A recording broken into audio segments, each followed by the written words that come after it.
E aí galera, tudo bem? Como é que vocês estão? Espero que vocês estejam bem. Hoje eu estou trazendo aqui um react bem grande, bem comprido, que vai ser dividido em duas partes, que eu tenho certeza, quer dizer, eu acho que podemos dizer que é a melhor entrevista que já fizeram com o Dr. Enéas. Esse programa aqui é lá de 89, então, meu filho, pegue um suquinho de laranja e um sanduíche que o negócio vai ser longo.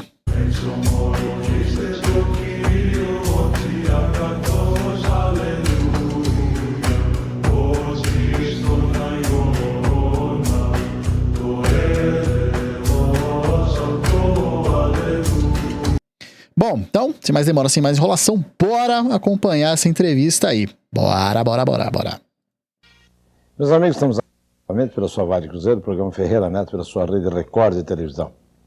A CNVR está inteiramente às suas ordens. Se o senhor tiver um carro roubado, que eu não desejo, ligue para a CNVR. Nós vamos hoje falar sobre favela. Daqui a pouquinho um grupo estará aqui debatendo o assunto favela, particularmente desmoronamento. Mas antes nós vamos cumprir uma promessa. Nós prometemos que íamos voltar com um tempo maior para o Dr. Enéas. Eu sou Enéas. Meu nome é Enéas. O senhor vai bem, doutor? Tudo bem. Tudo em paz? Tudo em paz. Inclusive a gente já viu uns trechos, ele tá falando isso porque eu já vi alguns cortes, alguns trechos dele sendo entrevistado pelo, acho que é o Ferreira Neto aí, e foi bem curtinho e foi bem legal, então por isso que eu tô querendo trazer essa entrevista completa, porque é muito legal, é muito foda. Mas, senhor. É muito foda a gente saber o que podia ter tido e não tivemos. Doutor Enéas, o senhor é candidato a presidente da República, e evidentemente os assuntos do dia a dia devem constar da sua pasta. Como é que o senhor analisa este trágico acontecimento que ocorreu em São Paulo e tudo que vem sendo dito? Eu já me pronunciei sobre isso, especificamente por um convite gentil que me foi feito pela SBT. Mas lá foi um tempo mais exíguo. Eu explico para o senhor como eu vejo a questão. E para mim é de forma... Pode até falar mais calmo, que eu tenho tempo. É um hábito. Eu estou condicionado já a 15 segundos. Veja o senhor. Foda. Todos esses fatos, a meu ver, se encaixam em um modelo. É o modelo da desordem global em que o nosso país se encontra. E a Prefeitura de São Paulo não é uma exceção a isso, de forma alguma. Então eu vejo assim, se o terreno, como a imprensa noticia, é próprio da Prefeitura, a meu ver, não há discussão. Há responsabilidade da Prefeitura. Agora, essa responsabilidade tem que ser definida de forma jurídica, é claro. E para isso existe todo um procedimento legal. E eu entendo assim, se havia perigo, e ao meu ver, tanto quanto eu li, o perigo foi, inclusive, verificado por alguns moradores, se foi assim de fato, então haveria necessidade já naquela ocasião de serem tomadas providências enérgicas. Não, nada de discussão, providências enérgicas. Eu sou assim, eu não sou de muita discussão. O senhor já deve ter notado. Providências instantâneas. Porque quando a vida humana está em jogo, não há que ser procrastinada a solução nenhuma. O 8 do 1 me vem à memória. Costumo dizer, daqui a pouco, no meio de tanta conversa, tanta discussão, daqui a pouco os pobres moradores da favela vão ser culpados do que ocorreu. Porque foram morar lá. Porque estavam morando lá. Daqui a pouco eles foram lá e ficaram lá e viram que a terra estava caindo e não saíram, não fizeram casa de concreto, não passaram fome para fazer casa de concreto, porque tem que passar fome. Senão não faz casa de concreto. Eu fui, na minha origem, extremamente pobre. Já lhe contei isso rapidamente, né? Nossa. E eu sei a dificuldade que é. Então, eu não consigo entender. Mas esse fenômeno, perdoe o senhor, para mim não é único no gênero. É parecido com o do Batomushi. A autoridade está diluída e a responsabilidade se dilui junto com ela. Não há ninguém responsável por coisa nenhuma no país. Essa é a verdade. Então, no caso do Batomushi, houve mais... Tipo hoje. Houve mais celeuma. Por quê? Porque as pessoas que estavam lá dentro eram pessoas de posse. Né? Então houve toda uma celeuma, toda uma agitação. Aqui não. São pobres cidadãos que cairão no esquecimento. Né? Tanto os que morreram, quanto os desabrigados agora. Essa é a minha opinião. Vocês acham, uma pergunta, eu vou parar às vezes, tá, galera, pra conversar com vocês. Vocês acham que, depois de ter falado isso sobre as pessoas da favela que moram em morros e tal, e que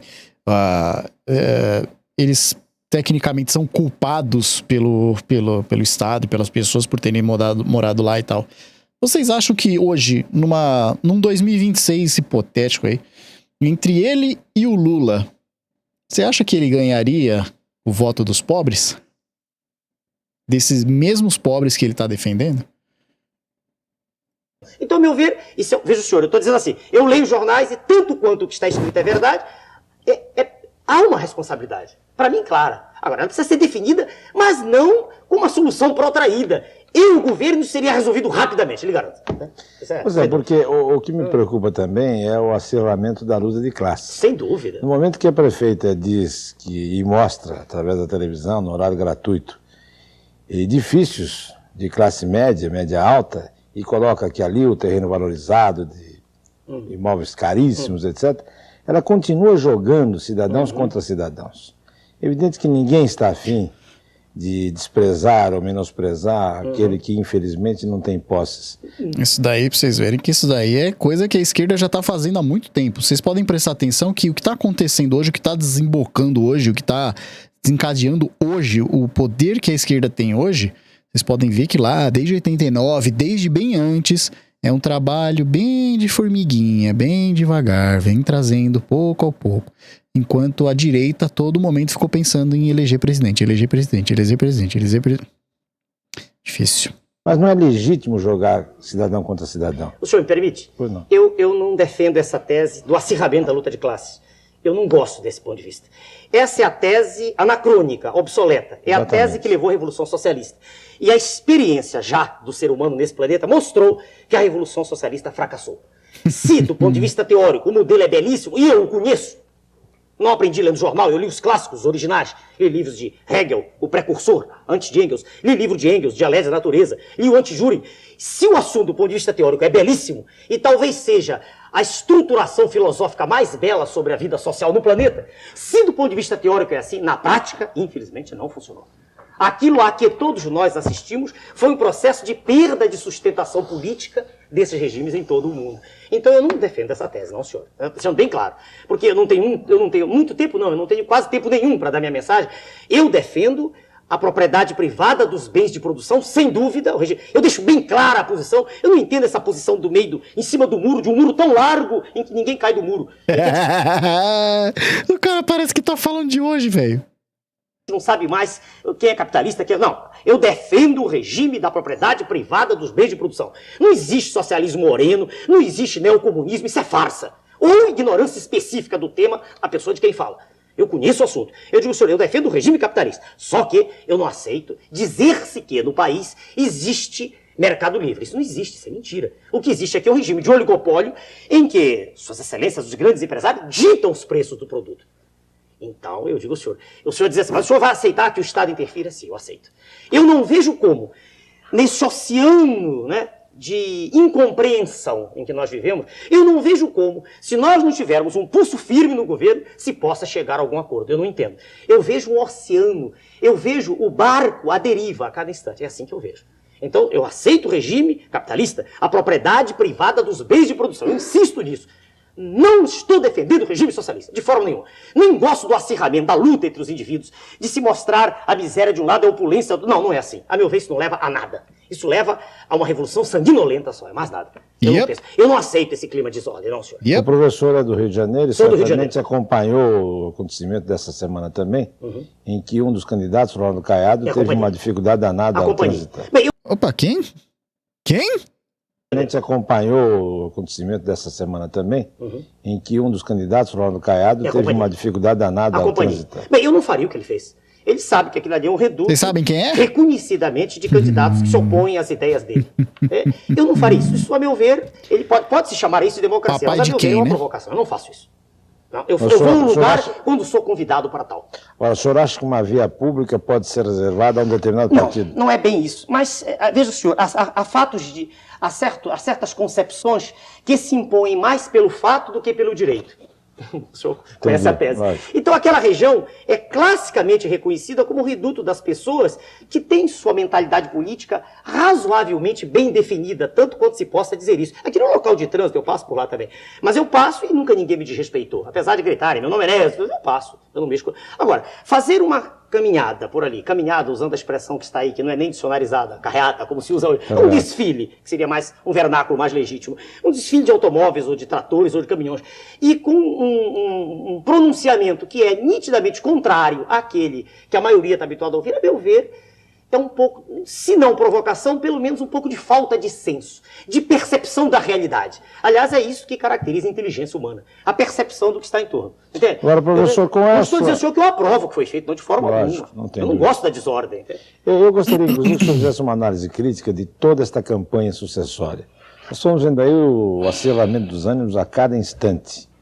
Hoje os candidatos estão em choque frontal e altera apenas, digamos assim, o adversário. Então, de acordo com as pesquisas, são divulgadas quase que diariamente, os líderes de campanhas, os profissionais de comunicação, etc., escolhem qual é o alvo do dia. O que o senhor está achando disso? Olha, a gente se conhece há pouco tempo, senhor Ferreira. É um verbo que não me agrada esse achar. O senhor deve ter ouvido eu dizer. Eu sou um cidadão que, com muito esforço ao longo da vida, adquiriu formação científica. Eu gosto de ter certeza sobre fatos, né?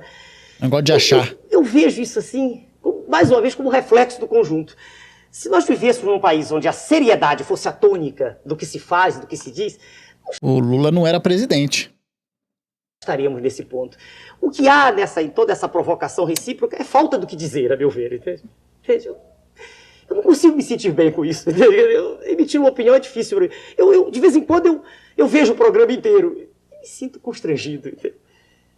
Não gosto disso. Não é bom, né? Eu não gosto disso. Eu sou sincero. Eu sou assim, por que o senhor está se metendo em política? Porque eu não aguento mais, é a minha frase dele. Eu, de cidadão de posição passiva, eu me zanguei e resolvi entrar no processo de forma ativa, clara, e deixando, mediante, como já disse, um documento registrado em Brasília, uma declaração em conteste de que eu não continuo a participar, não quero nenhum cargo, se perder não sou ministro, não quero nada, não quero que me convidem para coisa nenhuma, nada. Eu sou um cidadão que se zangou, sabe falar e escrever corretamente, o que suas excelências não sabem, e disse assim, eu vou provar que é possível um homem egresso do povo, com ideias claras, franco para dizer não sei, com sinceridade, sem prometer nada, ninguém entrar no processo e virar mesa. Eu creio nisso.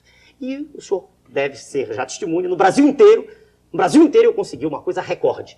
Meu nome de ponta a ponta do país é conhecido, com 15 segundos. Não resta dúvida. Sem dúvida. E todo mundo sabe que eu não sou semi-analfabeto também. Eu não preciso ler telepronto para dizer o que eu... Opa!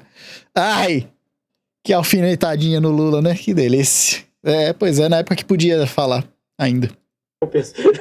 Agora, no que concerne ao processo em si, a minha mensagem é clara, eu disse, senhor, é clara. Mas ela é como o líquor de uma pessoa que não tem meningite. É água de rocha. Claro. Eu digo ao senhor o seguinte, eu penso que é fundamental, nesse momento, que o Estado intervenha. Mas não pode ser o Estado que é Estado. Um Estado acéfalo.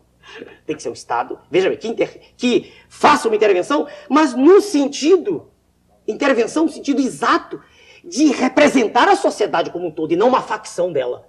Porque se suas excelências, os senhores candidatos, que representam a direita do país, eles pretendem tomar o poder para manter o processo da direita, o processo elitista, por outro lado, a esquerda não apresenta, a meu ver, nenhuma proposta para a sociedade como um todo. E sim também uma representação de facção, né? A defesa de grupo. Eu não sou representante dos médicos, porque sou médico. Eu não sou representante dos professores, porque sou educador há mais de 20 anos. Eu não sou representante de nenhum grupo. Eu quero ser representante da sociedade. Agora, professor, dentro do seu objetivo muito claro, nós podemos transformar esse país efetivamente em curto prazo?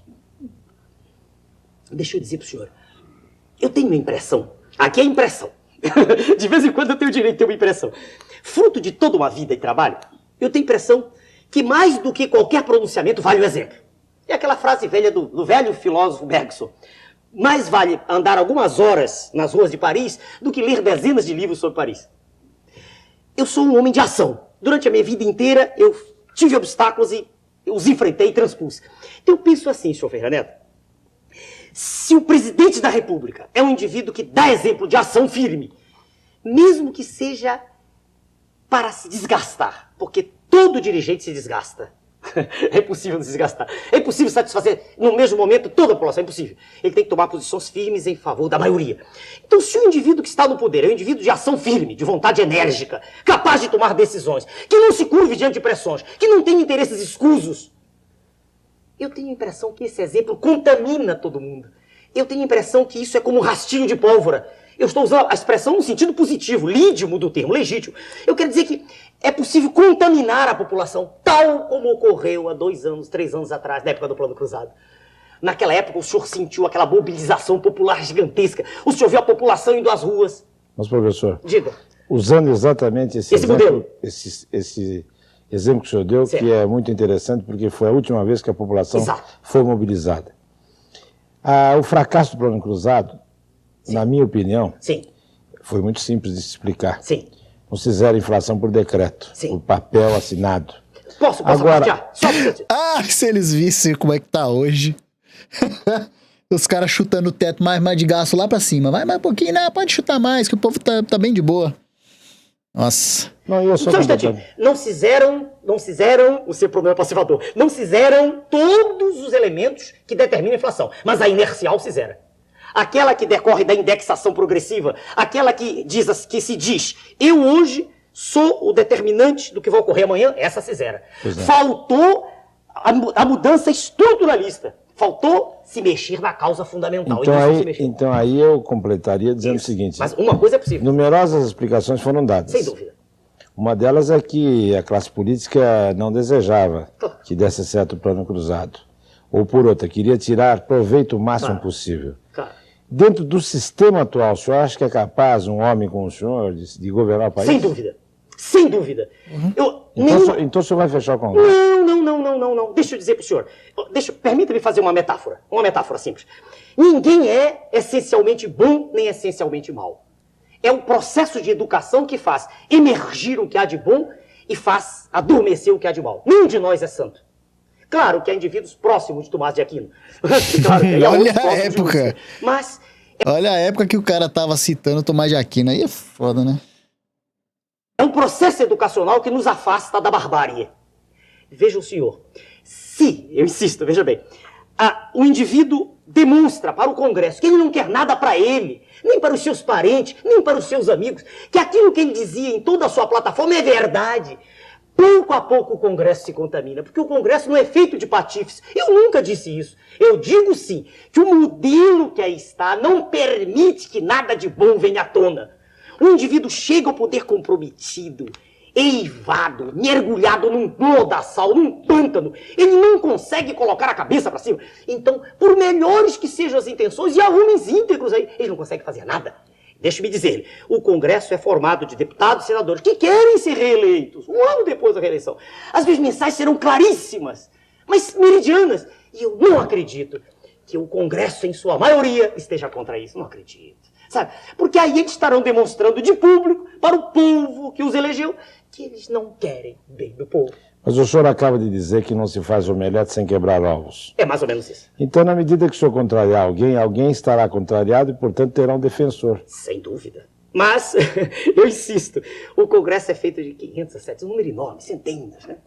5 a 5, 500, mais de 500 pessoas, não são? O senhor sabe melhor que eu isso. Mais de 500. 553. 500, o senhor sabe exato, 550, eu sei que é mais de 500. Porém, será, o senhor quer que nesses indivíduos todos, no interior, no imo, no cerne deles, não há um mínimo de cidadania? Eu não creio nisso. Bom, mas eu não fico... não creio nisso. Ai, se ele visse como é que tá hoje. Eu creio o seguinte, que não há... Se ele visse rombo de INSS que ninguém tá sendo punido e nem irão. Ai. Se ele visse o que descobriram do PCC envolvido aí em um monte de banquinho e bolsa de valores e... Puta que pariu. Esse senhor, é mesmo os empresários. Mas, Quando o senhor entrevista o empresário, eu já vi muitos, o empresário diz assim, eu não vejo razão nenhuma para investir. E eles estão certos. Eles estão certos. Quando eles desviam do investimento, o seu capital, e aplicam esse capital nos investimentos de curto prazo, eles sabem o que estão fazendo. Nesse meu papel de advogado do diabo, Tá certo, o senhor tá na posição certa. que eu tenho que colocar o maior número de obstáculos possível Claro, natural. para que o senhor solucione, Isso. eu diria que não paramos só no Congresso, nós temos aí a máquina estatal, nós temos esse gigante. E o presidente Sarney dizia, numa conversa que me autorizou não mais ser íntima, que das suas ordens, cerca de 3% eram cumpridas. Por quê? Porque o senhor O senhor tem perguntou toda aí? uma... Sim, ele disse, porque existe toda uma máquina montada. E eu, então, comecei dali em frente, comecei a prestar atenção e me lembrei de uma imagem que eu já repeti aqui várias vezes. Porque é uma imagem que todos nós brasileiros vimos. Nós vimos logo no início do governo Sarney, o presidente dirigindo um automóvel. Ele e a dona Marlene, saudando os jornalistas, ele estava indo para o seu sítio Pericumã, e dirigindo o próprio automóvel. Se alguém guardou aquela imagem, foi a única, exclusiva e nunca mais repetida, porque em seguida a máquina tomou conta do presidente, e até a máquina chamada segurança tomou conta do presidente, e ele nunca mais foi visto dirigindo o automóvel andando só. Ou seja, a máquina, isto é um pálido exemplo para mostrar o todo. Você pode falar aqui, emoção de coisa. Como é que nós podemos governar o país com tamanha energia, tamanho entusiasmo? Eu posso fazer uma imagem? Eu respeitei a sua locução, senhor. Eu posso fazer uma imagem? Pode. E gostaria que o senhor respondesse com a mesma franqueza com que eu estou falando. Eu só estou com medo que o seu microfone está caindo a gravata. Opa, perdão. Perdão. Ele mergulhou. Deixa eu pedir licença um intervalinho Pois não, aqui. claro. Vamos ao intervalinho, lembrando que a Líder está inteiramente às suas ordens. Consórcio Líder, Automóvel Record Televisão. Quero pedir licença ao doutor Enéas. Por favor. Professor Enéas, então nós estamos conversando aqui na segunda etapa, como controlar como e dinamizar. domar essa máquina. Eu disse ao senhor que eu queria me permitir usar uma metáfora de novo. Se alguém perguntasse ao senhor, um jornalista, né, adestrado, em treinamento já, sem nenhuma dúvida, reconhecido pela população, se alguém perguntasse se uma pessoa poderia, veja senhor, em 30 segundos, ser conhecido no país inteiro e mobilizar e ser uma espécie de marca, que inclusive está sendo usada como publicidade de modo ilícito, em pelo menos 4, 5 estados eu já sei. Se alguém perguntasse, a resposta sincera, honesta, seria dizer não tem como, não há como. Muita gente me disse na época, o senhor vai chegar e dizer, não tem nenhuma importância, é melhor o senhor desistir. E eram 30 segundos. Aliás, o meu amigo, não posso dizer meu amigo, mas um apresentador que me tratou tão bem, o senhor Jô Soares, disse isso. 30 segundos, como é que o senhor está pensando em falar? Mas ele disse que eu gosto de desafio, né? Aliás, não são 30, são 15, mas naquela ocasião nós imaginávamos que eram 15, que eram 30. 15. Quando me disseram que era 15, eu fiquei arrasado. Fui para minha casa, com a minha mulher, coloquei a cabeça na mão e pensei, o que eu posso dizer em 15 segundos? 15, velho. Pensei, mesmo construindo frases com velocidade, com rapidez. Ora, senhor Ferreira Neto, se eu conseguir com 15 segundos ser reconhecido do Acre ao Rio Grande do Sul. Mas eu queria só dizer para o senhor, ele não quer derrubar. Não, deixa eu terminar. Com 15 segundos se vende sabonete à vontade também. Mas será que a mensagem de 15 segundos de firmeza do sabonete é a mesma? Não, a sua faz mais espuma. A imagem, senhor, é até engraçada, mas o sabonete é usado por algum tempo, tem a necessidade de outra marca rápido, né? É por isso que os cigarros mudam toda hora. Né? Não é exatamente por isso, não é exatamente, mas é um motivo, é um dentre outros. O motivo maior é o preço. Exato, é o preço, exato. Então, veja bem, eu acredito que eu tenho a capacidade, é ruim a gente falar eu assim, mas não tem jeito aqui. Eu tenho a capacidade de transmitir entusiasmo a quem me ouve. Isso eu não tenho dúvida. Isso eu sou testemunho, eu fiquei entusiasmado. Muito obrigado. Eu tenho essa capacidade de conseguir fazer com que as pessoas, e muito inclusive crianças, se fosse eleição de criança eu estava eleito hoje. Você dirá por quê? Eu falo sério na televisão, não falo assim como eu estou assim sorrindo, é sempre sério. É porque as crianças dessa época eram nós, hoje. Pois é. Ser bastante rápido. Se desse um sorriso já não tinha 15 segundos. Pois é, não dava tempo. Então por que as crianças gostam tanto? Porque as crianças ainda não foram contaminadas desse processo de hipocrisia em que nós somos criados. E chamar ele de louco. E elas percebem a sinceridade de intenções. Percebe a sinceridade. Então, o que eu quero dizer para o senhor é o seguinte, é que esses senhores todos que aí estão, eles precisam só de ser de uma sacudidela, só disso. O que há de bom emerge, creia nisso. Eu não sou uma pessoa que acredita que o ser humano não presta. Não, eu nunca disse isso. É o processo que não presta. É o modo de ser, essa estrutura pútrida, é que faz com que um cidadão... Deixe-me terminar, por favor, esse raciocínio. Um cidadão tenha raiva do outro. É que faz com que um cidadão brigue com o outro. O senhor entra num táxi, o motorista quer roubar o senhor porque ele sabe que está ganhando mal. E o senhor fica com raiva porque sabe que ele vai cobrar mais. Essa situação em que ninguém vê nada no horizonte, em que ninguém vê esperança, em que desapareceu o sentido de civismo, todas as coisas do passado que eram belas, o respeito, tudo isso sumiu. Entende? E continuam sumidas, viu? O senhor dirá, mas isso é uma mensagem de Don Quixote? Não é, não. É perfeitamente possível galvanizar a população toda. É perfeitamente possível dizer para o cidadão que alguém que está no poder está pensando nele e não em si.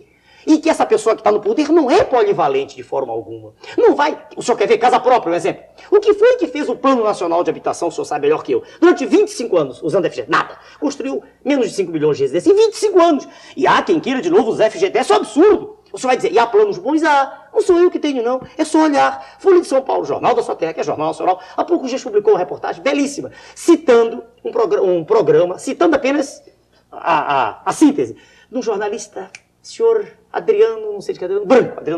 Uma beleza de programa, em que ele pretende usar empresários, aumentar a alíquota da FGTS, pretende usar recursos do governo pequenos, e mostrou que é factível o programa de construir 5 milhões de residências. Quer dizer, o déficit é de 10, eu sei. Quer dizer, ele diz que ele entrega para quem foi eleito. Agora, perdoe-me, senhor Ferreira Neto. De suas excelências, os senhores candidatos à presidência da República, eu não consigo ver em nenhum deles disposição, determinação de mudar esse estado de coisa. Só isso. O que me fez entrar no processo foi... Eu quando cheguei ao Rio de Janeiro, em 58, eu vi a miséria. Sempre houve. Não vamos instalar o dedo. Mas ela está aumentando o progresso. Favela que o senhor falou ainda agora. A favela está se eternizando. E se o senhor olhar Rio de Janeiro, eu conheço melhor que São Paulo, bem melhor, no Rio de Janeiro, senhor, talvez uma em 5 pessoas seja favelado. Talvez já estejamos assim. A coisa está avassaladora e não se faz nada. Absolutamente nada. As coisas ficam no papel, engavetadas. Projetos belíssimos. Falta vontade, falta determinação. É isso que eu quero dizer, como vamos então esquecer as pessoas? Eu dei o exemplo da e vamos assim, o senhor com esse teu dinamismo e entusiasmo. Certo. Como nós vamos desburocratizar esse país? Veja, nós temos aí um fato elementar. Sim. Nós inventamos agora, o governo inventou agora, porque está com buraco de caixa, o famoso selo-pedágio. Até hoje não se pavimentou 1 metro quadrado de estrada com esse selo-pedágio, porque esse dinheiro até agora não saiu da máquina burocrática. Eu vou repetir para o senhor a imagem de novo. E é isso, galera. Essa aqui vai ser a primeira parte. Eu vou dividir, tá? A gente tá na metade aqui. Eu vou dividir na primeira parte para não ficar tão exaustivo, um vídeo só, porque eu sei que vocês olham o tempo e vocês já nem querem assistir o vídeo, então eu vou cortar aqui. E daqui a pouco a gente volta em outro vídeo com a segunda parte e a gente vai aí até o final. Se você gostou desse vídeo, deixa seu like aí, se inscreve no canal pra gente se ver da próxima vez. Por favor, compartilhe este vídeo e deixe um comentário aí, quero saber a opinião de vocês até o momento. E vai lá, vai procurar a parte 2, cara, que eu prometo que vai sair. Vai sair porque eu vou gravar agora, inclusive.